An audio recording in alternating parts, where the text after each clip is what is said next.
All right, welcome back. So in our last explainer, we really dug into the why behind neonatal jaundice. Today, we're getting super practical. This is all about the what to do. Think of this as your high-yield guide to screening, figuring out what the numbers actually mean, and treating this really common condition. Let's just dive right in. This is the big question we grapple with every single day in the nursery. Pretty much every baby gets a little bit yellow. So our job, our critical job, is to find that tiny fraction of newborns who are actually at risk for brain injury from that bilirubin. So how do we do it? How do we sort out the kids who are perfectly fine from the ones who are in real danger? We're going to tackle this with a super clear plan. First, we'll talk about universal screening, why we do it for everyone. Then we'll get into decoding the bilirubin number itself. After that, we'll look at the treatment roadmap, understand how that cool blue light therapy works, know exactly when to call for the last resort, and then at the very end, we'll tie it all together in a simple algorithm you can use every time. Okay, first things first, screening. The American Academy of Pediatrics is really clear on this. Every single newborn gets a bilirubin screen before they go home. This isn't just a suggestion, it's the standard of care. And why? Well, because having a system is the absolute best way to catch those high levels early before they cause any trouble. And if you need proof, just look at the data. It's pretty amazing. Before we started screening everyone, the rate of dangerously high bilirubin, we're talking levels over 25, was about 16 for every 10,000 births. After we put universal screening in place, that number plummeted, all the way down to about 2 per 10,000. I mean, the proof is in the pudding. Screening works. It prevents brain damage, period. So what tools do we have in our toolkit? Well, we've got two main options. The first one is the Transcutaneous Bilirubin, or TCB. You can just think of it like a little light scanner for the skin. It's super fast, it doesn't involve any needles, and it's fantastic for screening.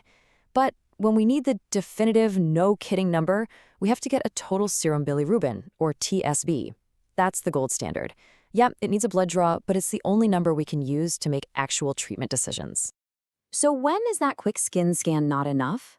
The rules are pretty straightforward. You absolutely must get a blood test, a TSB, if the TCB is over 15, if it's getting close to the phototherapy line, say within 3 points, or really any time you're even starting to think about starting treatment.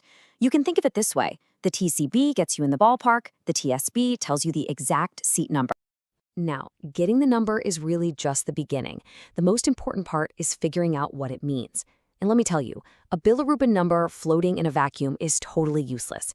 Context. Context is everything. For instance, let's imagine this result pops up on your screen for a newborn. Total serum bilirubin is 10. So what do you think? Is 10 a number that lets you relax, or is it a number that should have you a little worried? The answer is, you actually can't know, not without one more critical piece of information, because it depends completely on the baby's age in hours. A bilirubin of 10 at 12 hours of life, that's really concerning. A bilirubin of 10 at 72 hours of life, that's often totally fine. Age in hours is the key that unlocks what that number really means.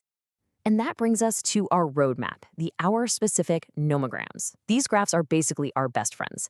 They plot the bilirubin level against the baby's age in hours, and they show us the exact line in the sand where treatment is needed. But wait, before we even look at the graph, we have to check for neurotoxicity risk factors. These are things that make a baby's brain more sensitive to bilirubin. We're talking about things like being born a little early, having low albumin. Remember, albumin is like a sponge for bilirubin, so less albumin means more free-floating bilirubin that can get into the brain. Or things like hemolysis, sepsis, or just being an unstable, sick baby. If any of these are present, our bar for treatment gets lower. We have to act soon. Okay, let's break down how to read one of these graphs. I promise it's way simpler than it looks. Along the bottom, the x-axis, you've got the baby's age in hours, not days. That's so important. And up the side, the y-axis, is the bilirubin level.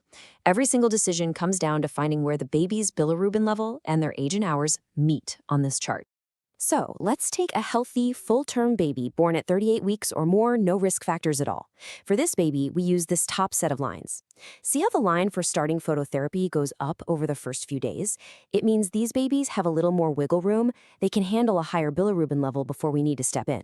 But, and this is a huge but, watch what happens if that same exact baby has a risk factor. Let's say they have a positive DAT that tells us their red blood cells are breaking down. We immediately jump down to this lower, more aggressive set of lines.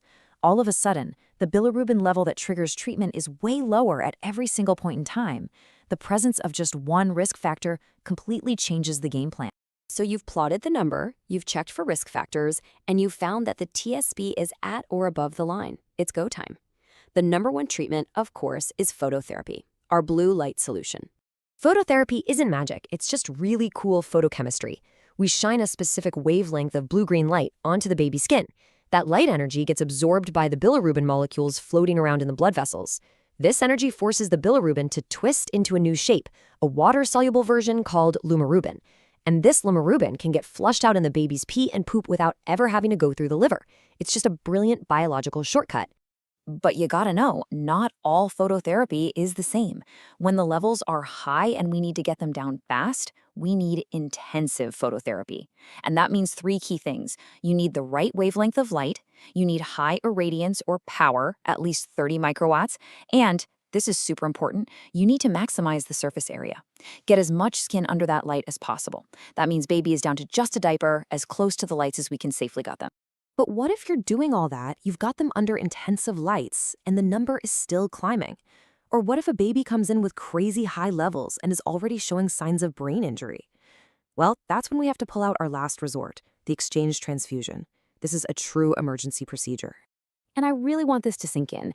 Acute bilirubin encephalopathy, or ABE, is a flat-out neurologic emergency. Every second counts. Time is brain. Any delay in treatment here can lead to permanent brain damage, a tragic condition called kernicterus. The reasons to do an exchange transfusion are crystal clear. There's no gray area. Number 1, if you see any sign of ABE, like weird arching of the back, changes in muscle tone, a shrill, high-pitched cry, you call for an exchange immediately. Doesn't matter what the number is. 2, if the bilirubin keeps rising even with good intensive phototherapy.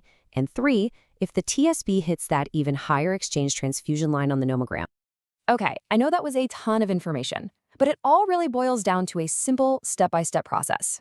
So let's pull all these pieces together into one clear clinical algorithm that you can use every single time. Here it is, just 4 steps. 1, screen every single newborn before they leave the hospital. 2, take that bilirubin number and plot it against the baby's age in hours. 3, look for those neurotoxicity risk factors so you know you're using the right treatment line on the graph. And 4, if that baby's bilirubin is at or above that line, you start phototherapy. That's it. It's a systematic safety check we do for every single baby.